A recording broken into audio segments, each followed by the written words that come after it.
Chris Chat for KaijuPop.com, and oh, I'm getting a little bit dizzy here. So here's this guy, he's just running around in a circle, right? And the camera in the middle is just panning round and round. Ooh, parallax scrolling takes you back, takes you back. How many layers is that? 1, 2, 3, 4? 4 layers of parallax in there? That's amazing. This is Block Legend on iOS. It's by Dot Warrior Games, who are a pair of people who are based up in Tokyo, just a little bit away from Kaiju Pop Towers.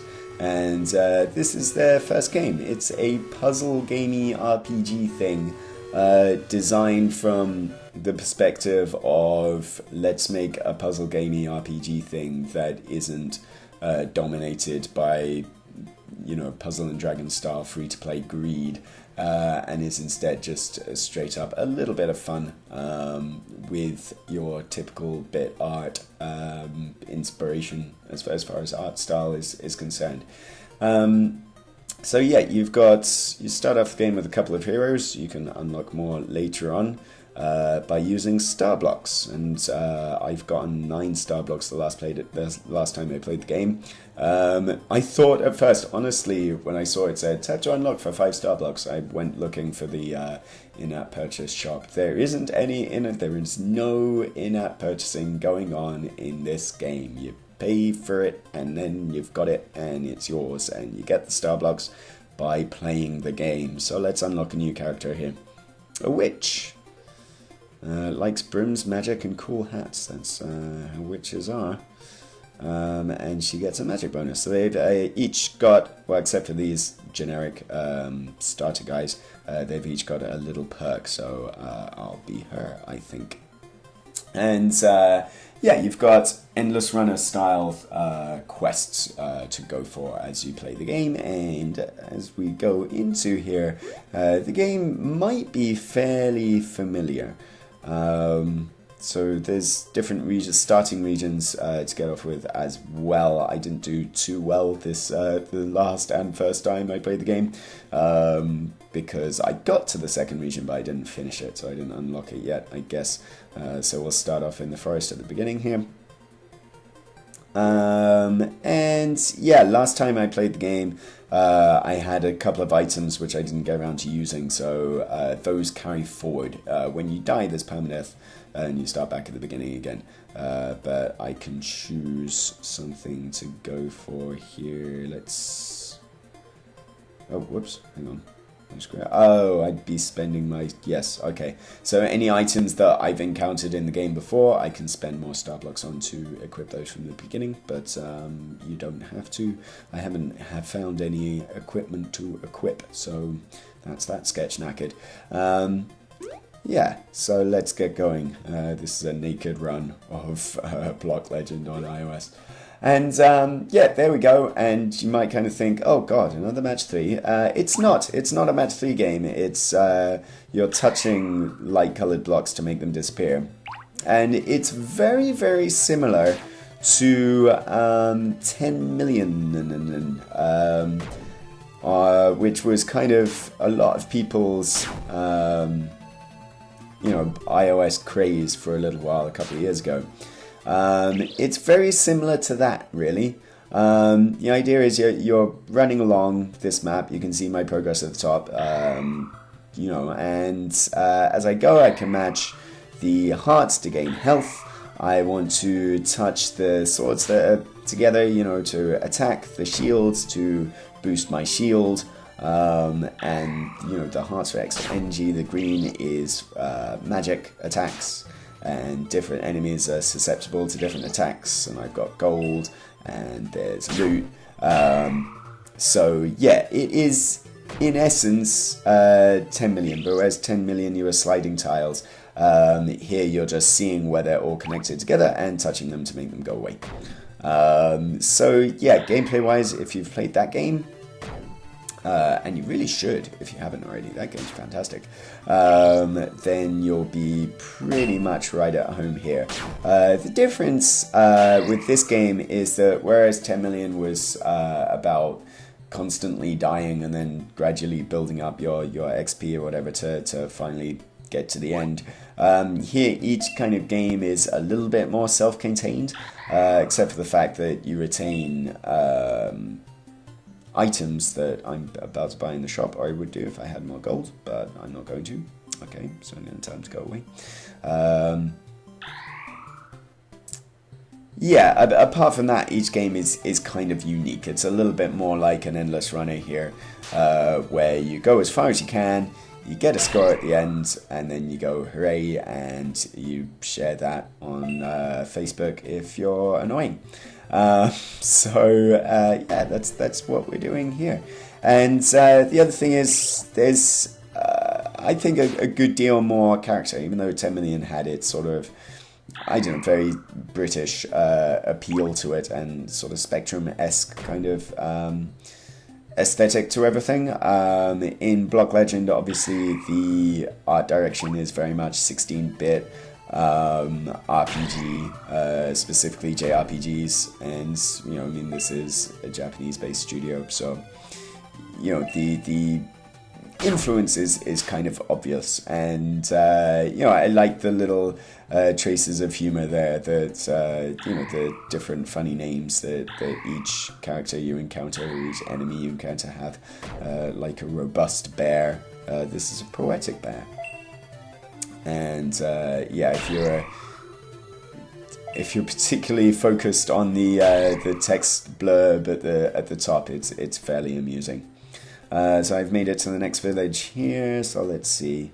Can't really get any of those. I can move on if I want to the desert, or I can buff my agility. What should I do? Let's go to the desert, shall we? Let's move on and skip an area. So I get to the same point, just with a different different landscape and different enemies to fight and whatnot. So now I'm fighting Gorgons. Possibly this might screw me, because they might be more leveled than I am. So when you're in combat, it's turn-based, so you can see this. I can take my time for a second, because the Gorgon will attack after I've had 2 goes. So again, they're a little bit different to 10 million. Blood Legend is a little bit more chilled out in that regard.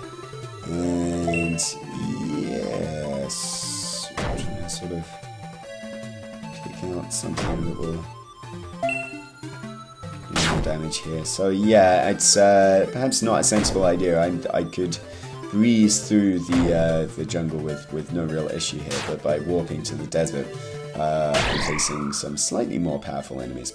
I've leveled up here, so yeah, you can, as it suggests, increase your max health, increase your attack damage, you know, your chance of getting critical attacks, or your chance of getting critical magic. I'm going to play to my witch's strengths and min-max this one. And yeah, when you're not garnering swords in combat, those become XP, so I can just grind for more XP kind of thing. And yeah, away you go. There's no real narrative to this, which is a bit of a shame if you're going the sort of JRPG parody route. There's all sorts of fun you could have had with that, I think. Conversely, there's all sorts of, you know, it's a trap in a sense, because parody is a very difficult thing to do right, and you know, a lot of parody in games is done very, very wrong, so I can perhaps understand that this isn't particularly story driven. It's just a case of, yeah, drill down, see how far you can go, kind of thing, and yeah, it's pretty fun. I'm about to make it to the boss here, but I'll likely get slaughtered. I like that when you fight the boss, like, claws appear on the side of the screen. He will attack in only 2 turns, and yeah, he's got a fair bit more health than I do. So the deal is with the defense, with the shields. If I haven't leveled up my shields, then there's no real point in matching them, because you can see the blue bar is my shield here. I've only got 2 shields. And I've already got the maximum of 2 shields there, so that will, you know, take place of 2 damage. It will reduce the enemy attacks by 2 in essence. So I really need to sort of grind and level up my shields, otherwise there really is no purpose to matching them other than to get them out of the way, sort of thing. So he's attacked for 8 damage and it's cost me 6 health there, because I really should have been smarter from the get-go kind of thing. Yeah, I'm probably not going to last long, I suspect. Let's at least do a little bit of damage, shall we?